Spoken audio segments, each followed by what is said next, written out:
I love that final guitar strum. Isn't that fun? You're watching Outnumbered. We're glad that you are. He called them just kills, saying the murders of 4 people, 3 in Washington state, 1 in New Jersey, were in retaliation for actions by the United States in Iraq, Syria, and Afghanistan. Now, this Seattle man, right there, is facing a judge. It's the first murder case in New Jersey in which a defendant is charged with terrorism under state law. He's accused of killing 19-year-old Brendan Tevlin, a story we followed many times here on Outnumbered. He had just finished his freshman year of college. He was stopped at a traffic light last June when he was ambushed and shot multiple times. Rick Leventhal is live outside the courthouse in Newark, New Jersey. Rick? Harris, Brendan Tevlin was home for the summer from the University of Richmond. He borrowed his grandfather's SUV, went to visit a friend, and was on his way back to his parents' house when he was executed by a self-described devout Muslim who we saw in court this morning. Ali Muhammad Brown was in his jailhouse scrubs and a religious skull cap, pleading not guilty to 9 charges, including terrorism and murder. When authorities captured Brown last summer, they say he confessed to his violent killing spree, saying the murders were justified as retaliation for actions by the U.S. government in Iraq, Afghanistan, and Syria. And a source tells me that Brown's goal was to travel there to join the fight against the U.S. and its coalition partners.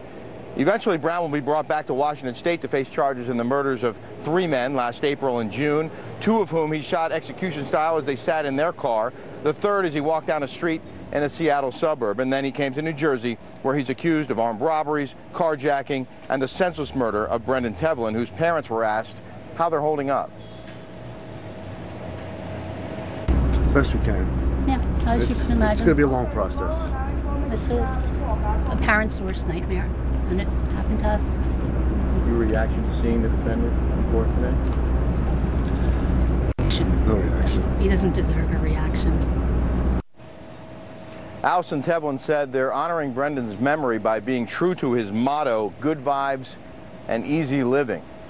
Ali Muhammad Brown is behind bars, Harris, and will remain there until his next court appearance in October.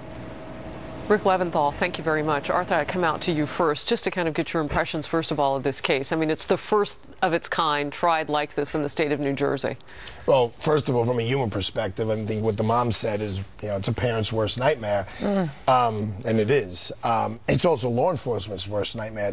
You can't prevent this. There's nothing, unless we all lived in a military state, you can't prevent this. I mean, this guy's quote is, all these lives are taken every single day by America, by this government, so a life for a life. This is just a lone guy who just went out there and decided to kill 3 absolutely innocent, wonderful people, and there's nothing he can do to stop it. And New Jersey's law, he'll never see the light of day, period. Right. And that's what I was going to ask you. You said a life for a life. What about his life? How likely is it that the state of New Jersey can take his? I don't believe they can. Jersey doesn't do that. Even if it's on the books, I'm not sure if it is. New Jersey hasn't executed anybody in forever, but he will not see the light of day, and he will be treated. Actually, this is probably going to be a federal crime, so he could get the death penalty, but it doesn't happen in New Jersey. They just put you, basically what happens is they put you in a box, they lock the door, they slip food through a slot, and that's how you live the rest of your life, which is a horrible. How do you decide if it's cold-blooded murder or terrorism? What is the line? He helped us. It's right here. It's his quote. It's what he tells right. I mean, a lot of times you're right. It's difficult. It's politically motivated. Yeah, it's religiously motivated. Absolutely. In other words, if it was a act of passion, he fooled around with my girlfriend. That's not terrorism. But if he's like American, the government, America, killing other people, so if there's a political, it fits right in. If there's a political, he's doing it to scare us, and it is exactly what he's doing. He's terrifying us. But we've seen before, not in similar cases, but we've seen before Muslim men, like we saw in Fort Hood, express that they were doing this in the name of jihad. There was testimony that he gave to Army psychologists. I'm just saying, there have been cases before where we've seen these men say that they're doing it in the name of Allah, for jihad, for payback, all these sorts of things, yet somehow it gets classified as workplace violence. Well, yeah, and that's an argument for another day, but Paul Fishman, the U.S. Attorney in New Jersey, who I believe has jurisdiction over this case, he has, again, this guy made it very clear. He's telling us, he's basically saying, this is why why I did it. You know, this is terror. I'm performing an act of terrorism. Prosecutors said that this was a devout Muslim. I mean, they put that language into their argument, as I understand it.